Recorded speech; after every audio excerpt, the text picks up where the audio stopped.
জন্য কি করেছি হবে নাকি? তথ্য পরিসংখ্যানের লড়াই লক্ষ্মীর ভান্ডার দিল কে?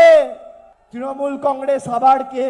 যারা সকাল বিকেল দাঁড়িয়ে মমতা ব্যানার্জিকে ব্যঙ্গ বিদ্রুপ করতেন, গালমন্দ বলতেন, আজকে তারাই লাইনে দাঁড়িয়ে যুবসাথীর ফর্ম ফিল আপ করছেন।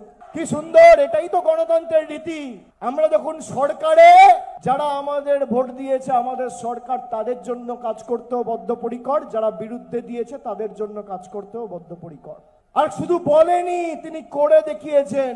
ফেব্রুয়ারির 5 তারিখ বাজেট হয়েছে, সেখানে যুবসাথীর কথা ঘোষণা হয়েছে, আর আজকে 8 তারিখ মার্চ মাসের 1 মাস হয়েছে। 1 মাসের মধ্যে ইতিমধ্যে ব্যাংক অ্যাকাউন্টে টাকা ঢুকতে শুরু করে দিয়েছে যুবসাথী।